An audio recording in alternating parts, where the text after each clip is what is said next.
দীর্ঘ ৫৫ বছরের প্রথা ভেঙে অর্থবছরের সময়কাল পরিবর্তনের সিদ্ধান্ত নিয়েছে সরকার। জুলাই থেকে জুনের পরিবর্তে এপ্রিল হতে মার্চ হবে অর্থবছরের সময়কাল। এক্ষেত্রে আগামী অর্থবছর জুলাই থেকে মার্চ পর্যন্ত ৯ মাসের হলেও ২০২৮-২৯ অর্থবছর থেকে নতুন সময়কাল পুরোপুরি কার্যকর হবে। এটিকে যুগান্তকারী সিদ্ধান্ত আখ্যা দিয়ে বিশ্লেষকরা বলছেন, এতে সরকারের অবকাঠামো উন্নয়ন কাজের গতি বাড়বে, পাশাপাশি রাজস্ব আদায়ের ক্ষেত্রেও অগ্রগতি হবে বলে মত তাদের। আরাফাত ইসলামের রিপোর্ট। দেশের স্বাধীনতা পরবর্তী সময় থেকেই জুলাইয়ে শুরু হয়ে জুনে গিয়ে শেষ হয় অর্থবছর। তবে ৫৫ বছরের এই প্রথা ভেঙে এবার অর্থবছরের সময়কাল বদলে দেওয়ার সিদ্ধান্ত নিয়েছে সরকার। নতুন সময়কালের হিসাবে অর্থবছর শুরুর সময় ৩ মাস এগিয়ে আনা হয়েছে। সরকারের সিদ্ধান্ত অনুযায়ী জুলাই থেকে জুনের পরিবর্তে অর্থবছরের নতুন সময়কাল হবে এপ্রিল থেকে মার্চ পর্যন্ত। এক্ষেত্রে আগামী ২০২৭-২৮ অর্থবছরকে রূপান্তরমূলক অর্থবছর হিসেবে বিবেচনা করে ৯ মাসে অর্থবছর শেষ করা হবে।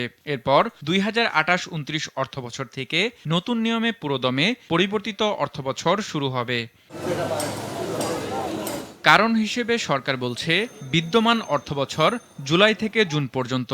এর ফলে জুলাই-আগস্ট মাসে অর্থাৎ বর্ষা মৌসুমে অবকাঠামো উন্নয়ন কার্যক্রম চলমান থাকে। এতে বর্ষার কারণে যেমন একদিকে কাজ দীর্ঘায়িত হয়, তেমনি কাজের গুণগত মানও ক্ষতিগ্রস্ত হয়। এছাড়া ব্যাপক জনদুর্ভোগের সৃষ্টিও হয়।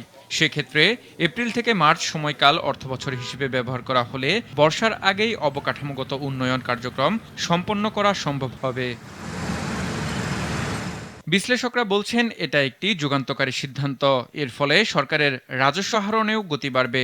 অর্থ বছরের এই সাইকেলটা চেঞ্জ করে দিলে বরং এনবিআর একটি সুন্দর করদাতাদের সাথে হিসাবায়নের সাথে কাজকর্মের সাথে বরং আরো একটি পরিশীলিত অবস্থা তৈরি হবে এবং এতে রেভিনিউ আর্নিং বরং আরো সুশৃঙ্খল হবে। আর অর্থনীতিবিদরা বলছেন, পরিবর্তিত অর্থবছর কার্যকর হলে সরকারের উন্নয়ন কার্যক্রমের গতি আরো ত্বরান্বিত হবে। এটা একটা সঠিক সিদ্ধান্ত, যুগান্তকারী সিদ্ধান্ত।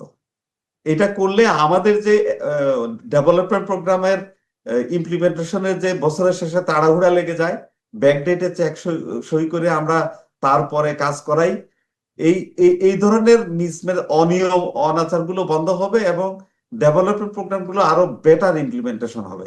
আরাফাত ইসলাম, দেশ টিভি, ঢাকা।